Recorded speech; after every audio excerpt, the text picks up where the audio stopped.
Hoje vamos falar de um assunto tão sério, gente. Vamos falar sobre anemia. Doutora Regina Biasoli, que é hematologista, está com a gente. Seja bem-vinda, doutora Regina. Como vai? Tudo bem? Tudo bem, Kátia. E falar de anemia é falar de uma doença que pode estar afetando tanta gente que nem recebeu o diagnóstico ainda, né?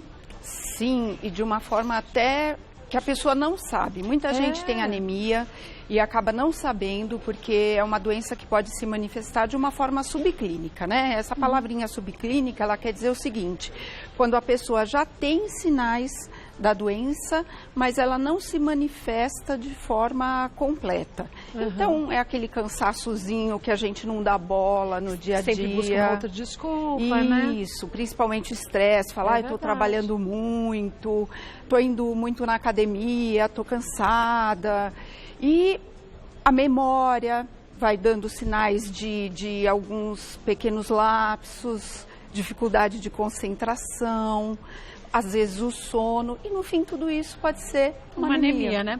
Vamos para os nossos mitos e verdades, porque, gente, a anemia é uma doença séria, não dá para brincar não, viu? Vamos ver o primeiro deles. A anemia ocorre sempre por causa de má alimentação. Kátia, isso é mito. É mito, né? É mito, pessoal, porque a má alimentação é óbvio que ela vai acabar levando o organismo a perder substâncias fundamentais que vão te levar a uma anemia, né? Mas não é sempre que isso vai ocorrer. Então, a gente tem todo tipo de dietética possível, desde os vegetarianos, os veganos. Então, não é só por aí. Então, é um mito. É um mito, né? Vamos ver mais uma. A anemia afeta mais mulheres do que homens. Parcialmente verdade, é verdade. Se nós encararmos que a anemia mais comum é aquela por falta de ferro. E aí sim, as mulheres têm mais anemia do que os homens. Até por um fluxo menstrual mais intenso que porventura essa mulher tenha, né? Sem dúvida, o fluxo menstrual, e o segundo grande motivo é sangramento através do sistema digestivo. Seja desde o trato gastrointestinal alto até a parte baixa, que a gente vai precisar fazer exames como colonoscopia, aqui em cima no intestino endoscopia. Então, sim, mulheres têm mais que homens. Vamos ver mais uma. A anemia maltratada pode virar leucemia. Mito. Olha, Mito, né? É tão importante essa questão, porque muita gente acredita nisso. Muita gente tem anemia e fala, nossa, vai virar leucemia. Se apavora, né? Gente, não tem nada a ver. Anemia é uma coisa. Aliás, anemia é sempre consequência. A gente devia falar assim, anemia por quê? Por que se tem anemia? Porque se comeu mal, porque houve um sangramento, porque se fez uma cirurgia de repente. Ou porque meu corpo não está absorvendo os nutrientes da forma correta, né? Muito bem lembrado. Então, a anemia não leva à leucemia. Na verdade, é justamente o processo inverso. Na vigência de uma leucemia, a leucemia vai envolvendo toda a medula óssea e a pessoa vai ficando anêmica. Quer dizer, a anemia pode ser até um sinal de uma doença também, um sintoma de uma doença mais séria, mais séria, sem dúvida. Também. Vamos ver mais uma? Cozinhar em panela de ferro ou colocando um prego na comida aumenta o aporte de ferro da dieta. Verdade. Qual é o problema disso? Hoje a gente não tem mais prego de ferro. É verdade. E nem panela de ferro, porque elas enferrujavam, eram tão difíceis de se manter e tudo mais. No meio do século passado, isso ajudou demais a tirar a nossa população brasileira de uma epidemia de anemia, principalmente em crianças, onde a gente chegou a 52% de anemia na idade infantil. Então, era muito comum, como era uma causa de saúde pública, um problema grave de saúde pública, os médicos até falarem, coloca um prego de ferro na comida. Então, é verdade, só não se aplica mais aos dias atuais, porque nós não encontramos mais o ferro de forma pura como metal. Como era antigamente, né? Exatamente, se você quiser um prego de ferro, você não encontra. Não encontra. Você encontra uma junção de vários metais e tudo muito misturado que pode te levar a uma intoxicação se você colocar na comida. Se tiver um alumínio, exato, outra coisa, um metal pesado, né? Isso, uma intoxicação. Vamos ver mais um? A anemia pode ter origem genética. Sim, é verdade. Existem vários tipos de anemias e entre elas as hereditárias, que são genéticas, são genes que você vai levar para as suas gerações subsequentes, né? E um exemplo delas, por exemplo, é uma anemia falciforme. E o que é a anemia falciforme? A criança já nasce com essa anemia? Sim, a anemia falciforme, ela é uma anemia assim extremamente grave, onde a criança acabou adquirindo um gene errado do pai e da mãe. Então, ela começa a fabricar o transportador de oxigênio do corpo, que é a hemoglobina, de uma forma totalmente errada, na forma de uma foice, de uma bananinha. Por isso que chama anemia falciforme. E disso, Kátia, advém inúmeras consequências, desde problemas vasculares, cardiovasculares, problemas hepáticos, no corpo inteiro isso vai ter consequência. Agora, a anemia falciforme tem cura? Não, só controle. Controle, e hoje, com o advento do transplante de medula óssea, é que você vai adquirir a cura, mas só com o tratamento clínico não. Por isso que é importante, gente, você conversar com o seu médico. Antes da mulher engravidar, o melhor seria que a gente voltasse àquelas formas antigas mesmo, de fazer os exames todos, né? Quando a mulher ia se casar, fazia os exames, os homens faziam seus exames, para ver se tem algum tipo de problema genético, até na família. Sabe que tem várias pessoas na família com o mesmo problema, né? E sabe, Kátia, uma coisa muito comum que eu pego no consultório e que passa totalmente desapercebida na população é o seguinte: muita gente não tem a anemia falciforme, mas tem o traço falciforme. Que junta um traço com outro traço, passa a ter um problema como esse, né? Exatamente. Então, vai que uma pessoa que tem um traço falciforme, ou seja, metade só de um genzinho torto, né? Conhece uma pessoa e se casa com uma pessoa que também tem traço falciforme. Isso pode acarretar um problema grave, porque existe uma chance genética da criança nascer com a anemia falciforme, que é muito mais grave. Então, esses casais precisam ser bem orientados, muito, né? muito. Vamos ver mais um? Próximo mito: quem tem anemia não pode praticar exercícios nem fazer esforço físico. Não, isso é mito. Mito, isso né? É mito, porque tudo depende do grau da anemia e tudo depende do tipo da anemia. Se é uma anemia hereditária, que ela é leve, que veio através dos seus genes, tudo, imagina, você vai fazer exercício físico, vai ter o controle do seu médico. Agora, se é uma anemia aguda, que você não consegue levar para os teus órgãos o transporte de oxigênio adequadamente, aí sim, isso Mas se é aplica. momentâneo, até que o médico te oriente o que fazer, né? Exatamente, o exercício é sempre bom, mas tem a hora certa. Quando a anemia é forte, aí sim, não. Olha, por isso tem que conversar com o seu médico, mas mais do que isso, tem que tirar suas dúvidas. Chega com a cadernetinha tudo anotadinho e pergunta mesmo, gente. A gente não estudou medicina, não é? Essa dica da Kátia é maravilhosa. Caderneta é para isso. Deixa do lado da cama. Ah, vai ter consulta com o médico tal no dia tal. Olha, tem uma dúvida? Anota. Porque chega na hora da consulta, aquela ansiedade, às vezes esquece e fala: poxa vida, eu fui na consulta, esperei tanto tempo para aquilo e acabei não tirando todas as minhas dúvidas. E aí, às vezes, por falta de informação, a gente não segue o tratamento da forma correta, né? Que é uma das maiores causas de não resolução da anemia. Pois é. Voltando com a doutora Regina, vamos ver a primeira dúvida, que é da Laura. Há um mês resolvi virar vegetariana. Tem o maior risco de ter anemia? Laura, obrigada da pergunta, mas assim, o teu risco não é aumentado se você se cuidar e tiver um aporte de ferro adequado na sua dieta. Hoje, a gente sabe o seguinte, que com o ferro vegetal, se houver a vitamina C junto na ingestão do alimento, a absorção do ferro está praticamente equiparada à da carne. Então, se ela come um espinafre, que tem vitamina, tem ferro, não tem? Tem bastante ferro. Um suco de laranja. Tá maravilhoso. Tá maravilhoso. Maravilhoso. Bom, né? Porque o nosso organismo, ele é muito mais preparado para absorver o ferro animal. É que é o mais fácil para o corpo, né? Muito mais fácil. Já puxa e é pronto, o ferro né? da carne, mas o ferro vegetal a gente absorve muito pouco. A partir do momento que você dá vitamina C para esse ferro vegetal, você acaba absorvendo bastante.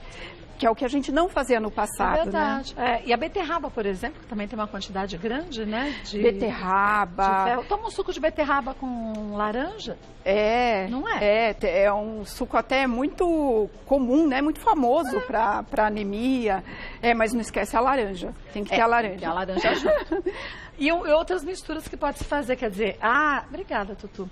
A alimentação tem que ser extremamente rica e diversificada, né? Sim, quanto mais diversificada, melhor.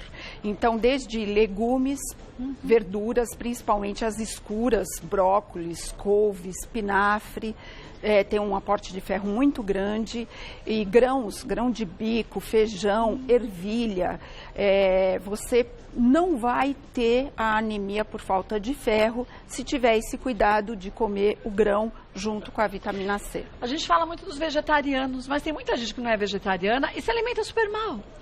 A maioria. Não é verdade? Não come nem carne, não come nem feijão, não come nem leite, não come nada, só come carboidrato. Isso, é a geração atual, né, dos fast foods, então isso acaba trazendo obesidade, um risco de doenças cardíacas muito alto e a anemia sem nenhuma dúvida vai acompanhar esse quadro. E outra coisa, pessoas que fazem muita dieta alimentar sem orientação médica e nutricional. Então, às vezes... Dieta da moda, né? Isso, acaba fazendo alguns radicalismos, dieta só da proteína, dieta da lua. E tem que ser acompanhada com o médico, todo e qualquer tipo de dieta. Sem dúvida, né? Porque às vezes a pessoa pode ter uma má absorção, pode ter algum problema de base que ela desconhece. Né? E você fica feliz só que o seu peso está diminuindo, mas tem que ver se com o peso não está indo a saúde, né? Que geralmente vai junto. Pois é. Aí a troca nunca é benéfica. Vamos ver mais uma? Marcela, a diabetes pode ser uma das causas da doença, da anemia? Sim, Marcela, pode. Principalmente depois de 10 anos, a própria diabetes, ela pode proporcionar uma anemia que é muito característica, que nós chamamos de anemia da doença crônica, que tem um outro tipo, um outro perfil, mas pode sim, totalmente cuidado, verdade. Né? Sim, os diabéticos têm que se alimentar muito bem, a cada 3 horas, fracionado, com muita qualidade de alimento, sem o açúcar, né? Mas ter uma alimentação muito cuidadosa, porque de 10 anos é próprio da doença. Então, a pessoa tem que se cuidar bastante. Vamos ver mais uma? Mariana, existe algum sintoma que identifique a doença? Ouvi dizer que lábios ou unhas esbranquiçadas podem ser um sinal. Pode sim, Mariana, pode sim. Esses sinais que você citou, das unhas quebradiças, podem sim. E entre eles, eu vou citar agora uns que são bem comuns. Por exemplo, queda de cabelo. Também, né? Falha de memória. E acredite, quando a anemia, ela está, às vezes, bastante avançada, até o traço depressivo é um sintoma de anemia. É sempre que o corpo fica desnutrido, né? Inclusive, você trata o paciente ou a paciente quando sai da anemia, sai totalmente do estado depressivo. É um estado depressivo, não é uma doença. Mas são sintomas que a gente normalmente não associaria, né? Não associa, anemia, né? Exatamente. Mas a anemia, de uma forma geral, vai dar um cansaço sempre muito crônico, um desânimo, uma falta de fé na vida. O paciente chega e fala: Regina, eu estou cansado, eu não sei, eu não rendo mais no meu trabalho, eu não era assim. Existe uma dificuldade de concentração, você quer se concentrar naquelas coisas que você fazia muito facilmente e não consegue mais. E cai cabelo, quebra a unha. E existem algumas anemias especiais, como eu disse, existem vários tipos, que têm algumas coisas muito características, como... eu pergunto no consultório, porque o paciente às vezes tem vergonha de falar. Ou então nem sabe que aquilo tem alguma coisa a ver, né? Exatamente, como comer gelo. Se você tem vontade de comer gelo, se você tem vontade de comer arroz cru, se você levanta de noite e quer macarrão cru, não sabe por que você come. O corpo pede esses alimentos? O corpo pede. Pode ser um sinal de anemia. Por favor, consulte o seu médico. Agora, por que o corpo pede esses alimentos? O que falta no corpo de nutrientes para precisar do gelo? A gente fala, gelo é a água. Então, macarrão cru, né? São mecanismos que agora, para o momento, é difícil explicar, porque não é por falta de ferro, a maioria. Mas por outras deficiências que o paciente acaba buscando uma hidratação contínua, que ele entende que comendo gelo aquilo vai dando um aparato para ele de hidratação. E tanto o arroz quanto o macarrão, tem gente até que come terra. E se você vai em lugares mais afastados, mais humildes, que não tem um acesso tão grande a saneamento básico, tudo, é muito comum você ter pacientes que falam, eu pego terra e como terra. Para ver como o corpo da gente é sábio, né? Ele vai aos extremos para conseguir repor aquilo que está faltando, para não te deixar mais doente ainda, né? E só pegando o teu gancho, acho lindo isso, o que você falou, Kátia, me remete a lembrar de uma coisa maravilhosa no nosso corpo. Por exemplo, as mães etíopes, por exemplo, que são um sinal, um exemplo grande do caquexismo, da magreza e da falta de nutrientes. O nosso corpo é tão maravilhoso, a natureza é tão sábia, que não deixa faltar nutriente para a criança. Então, acaba exaurindo a mãe, tirando todos os nutrientes do corpo da mãe e levando para a criança. É claro que as crianças nascem desnutridas, enfim. Mas tira do máximo da mãe que podem, Tira do máximo. É a doação total, né, que a mãe acaba tendo, né? Total. Vamos vendo mais uma? É a última pergunta da Raquel. Tenho 40 anos e amanhã vou fazer a cirurgia de retirada do útero, pois tenho um fluxo menstrual muito intenso e isso resultou em anemia. Depois dessa cirurgia, não terei mais anemia? Olha, Raquel, vamos entender assim, do ponto de vista de útero, você tem tudo para não ter mais anemia. Mas algumas coisas você vai precisar ficar atenta. Primeiro, o teu grau de sangramento na cirurgia, porque é uma cirurgia. A cirurgia que você vai fazer é excelente, tem tudo para não sangrar, para ir tudo bem, mas é um fator. Muita gente, às vezes, vai para um centro cirúrgico, perde um pouquinho de sangue e depois precisa de um tempinho, 1, 2, 3 meses depois, para recuperar aquilo que perdeu em 20 minutos, meia hora numa mesa de cirurgia. Quanto à questão das menstruações, isso sim, isso vai estar resolvido em você, mas vai depender do que você der para o seu organismo de qualidade de alimentação. Não, você não vai poder se apoiar só porque você operou tirou o útero, né? Que não vou ter mais anemia. Você não vai poder descuidar de alimentos de qualidade que contenham ferro, vitamina B12, ácido fólico, mas a chance de você ter anemia vai diminuir bastante. Olha, a gente sabe que, infelizmente, só para concluir, tem muita gente que acha que as cirurgias de redução de estômago, desvio de intestino, são a melhor saída para o emagrecimento. É como se fosse assim um momento mágico. Você vai, corta aqui, corta ali, e aí você não engorda nunca mais. E a gente vê que muita gente que fez alguns procedimentos, por isso tem que conversar com os médicos para ver qual é o melhor procedimento para você, acabam ficando com uma deficiência de vitaminas e de ferro muito intensas. Conheço uma menina que tem que fazer de tempo em tempo transfusão de sangue. Então, quer dizer, não é para todo mundo achar que essa é a saída milagrosa, porque tudo tem suas consequências, né? Tudo tem suas consequências. E a bariátrica, essa cirurgia do estômago, independente da técnica que for adotada, ela tem um impacto direto na anemia.